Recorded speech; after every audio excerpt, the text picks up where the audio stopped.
नमस्कार दोस्तों, कैसे हो? आशा करता हूं एकदम स्वस्थ होंगे और मस्त होंगे।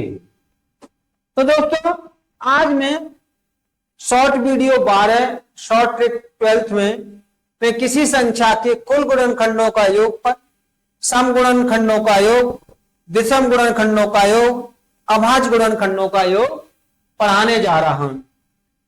जो शॉर्ट वीडियो 12 बनाया है शॉर्ट ट्रिक 12, उसमें कुल गुणनखंडों की संख्या, सम गुणनखंडों की संख्या, विषम गुणनखंडों की संख्या, अभाज्य गुणनखंडों की संख्या पढ़ाई थी। चलिए देखते हैं। मान लीजिए एक संख्या ले लेते हैं 100 और उसका कर दिया हमने गुणनखंड 2 दूनी 4, 4 पंजे 20, पंजे 100। तो 2 की घात 2 हो गया और 5 की घात भी 2 हो गया। अब दोस्तों, सबसे पहले कुल कितने गुणनखंड होंगे, उनका योगफल कितना आएगा। नंबर 1, कुल गुणनखंडों का योग। कुल गुणनखंडों का योग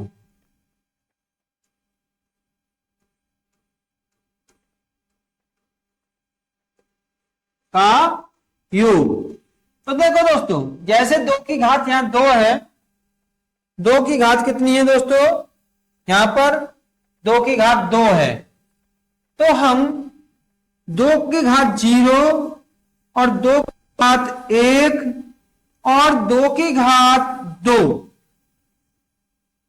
ऐसे लिखेंगे प्रत्येक संख्या को। मान लीजिए 2 की घात 4 होती तो 2 की प्लस 2 की घात 3 और 2 की घात 4 भी लिख देते। अब गुणा करेंगे। अब 5 का भी ऐसे लिखेंगे, 5 घात 0, 5 घात 1 और 5 घात 2 लिख दिया। तो दोस्तों 1 प्लस में 2 प्लस में 4, 2 दूनी 4, 2 एकम 2 और किसी घात 0 होती है उसका मान 1 होता है। ऐसे ही 5 की घात 0 का मान 1, 5 प्लस में 25। अब देखिए दोस्तों, अब क्या करना है हमको, तो 4 और 2 6 और 1 7 और 25 और 5 30 और 1 31, 7 एकम 7, 7 या 21, यानी कुल गुणनखंड का योगफल 217 आएगा। चलिए दोस्तों, अब हम इसमें से कितने सम गुणनखंड होंगे और उनका योग कितना आएगा, ये हमको निकालना है। तो देखो, सम गुणनखंडों का योग, सम गुणनखंडों का योग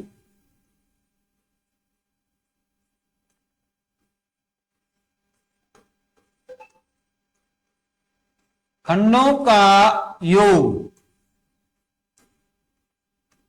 तो दोस्तों देखिएगा, इसमें अंतर यह है, जो 2 की घात 0 लिखा था वो नहीं लिखना है सम गुणनखंडों में। तो कहां से शुरू करना है, 2 की घात 1 और 2 की घात 2 गुणा में 5 की घात 0, 5 की घात 1 और 5 की घात 2। तो 2 दूनी 4, 2 दूनी 4 और 2 एकम 2 और 1 5 और 25, 25 और 5 30 और 1 31 गुणा में 4 और 2 6, 6 एकम 6 और 6 तिया 18। तो दोस्तों, जो समगुणनखंड आएंगे उनका योगफल 186 आएगा। कितना आएगा, 186 आएगा। चलिए अब हम यहीं पर विषम गुणनखंडों का योग लेते हैं। विषम नंबर 3, विषम गुणनखंडों का योग।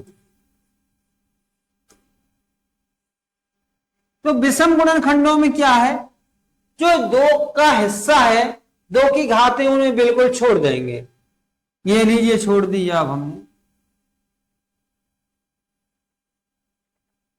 तो दोस्तों अब 2 की घात वाली संख्या है उनको एकदम छोड़ देंगे हम। 25 और 5 30 और 1 31, यानी विषम गुणनखंडों का जो योगफल आएगा वो 31 आएगा। अब आ जाइए अभाज्य गुणनखंडों का योगफल। तो दोस्तों अभाज्य गुणनखंडों का योगफल कैसे निकालेंगे हम, देखिएगा। अभाज्य गुणनखंड,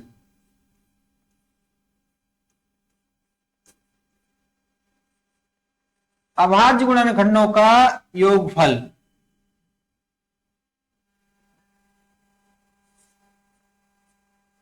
नंबर 4। चलिए किसी को पता हो तो कमेंट में बताइएगा।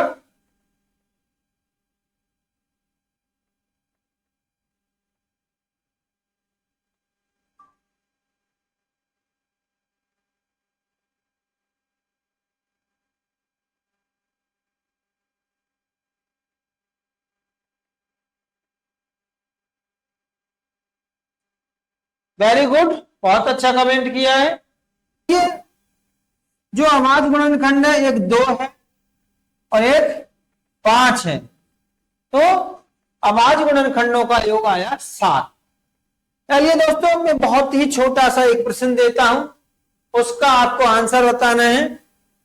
24 संख्या लिख रहा हूं, इसका आपको कमेंट में आंसर देना है कि अभाज्य गुणनखंडों का योगफल कितना होगा, विषम गुणनखंडों का योगफल कितना होगा और सम गुणनखंडों का योगफल कितना होगा और कुल गुणनखंडों का योगफल कितना होगा। दीजिए आंसर।